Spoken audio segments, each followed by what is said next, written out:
got about 5-6 minutes. Hey, bro. How's it going? Don't forget. Coach, all that. Yes, sir. Hey, Brian. How's it going? Hey, I'm good. How are you? Doing good. Hey, Dalton Penn's Cardinal Sports Zone. Just kind of, going back to the, game against Clemson. Coach Satterfield said after the game in the post-game press conference that it seems like, this team is, right there in terms of getting over the hump. What was the, mindset going into Sunday, and what were some of the things the coaches were preaching to y'all after a gut-wrenching loss like that?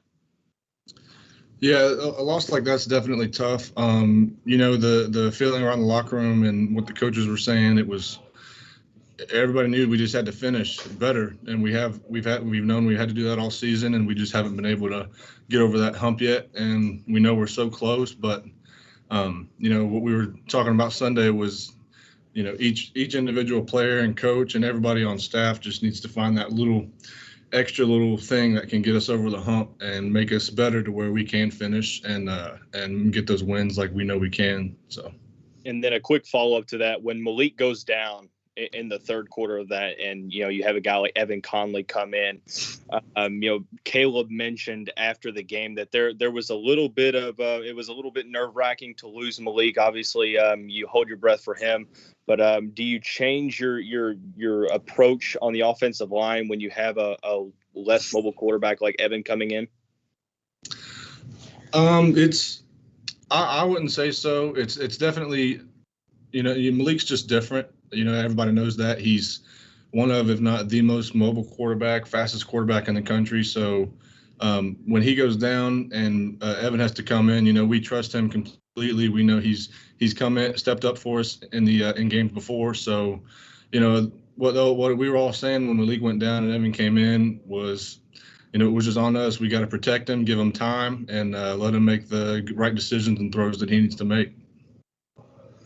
Hey, Brian, Matt McGavick with Sports Illustrated. Obviously, Clemson has a lot of NFL caliber type guys in the front seven.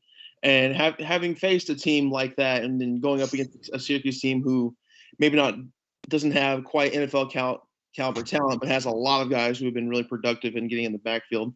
Having faced Clemson, does that kind of prepare you to face a Syracuse defense who is maybe just as aggressive? Absolutely. Clemson throws a lot at you for sure. And I think Syracuse does a lot of the same things in that perspective. So facing a team like Clemson definitely helps us. And, for those that played and just being able to see those looks and those type of players do give all those pressures and all the different blitzes that they have from those type of players, it definitely helps us be prepared for whatever comes next. And that's Syracuse, and like I said, they do some of the same things, and they like to bring pressure and all that stuff. So, it definitely helps us prepare for that.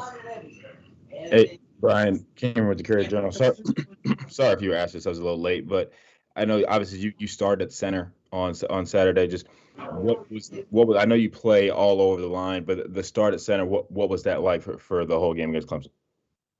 Yeah, it was awesome for me. I was really excited about it. Been preparing for it. Really every week I'm prepared to play and start wherever they need me. And this week that was center. And I'd started at center. Most of my freshman year was I started center. So it wasn't new, but it had been a little while since I had played that many center snaps in a game. So just making sure I'm as prepared as possible throughout the week. And so when comes game time, it's just another game, and I know exactly what to do. And I got guys around me that do everything right, and it makes it easy that way. So. And you guys have had a streak of running for over 200 yards for dating back to the Wake game, despite playing NC State and Clemson, two really good fronts. Like Matt said, Syracuse has a similar pretty good front. Yes.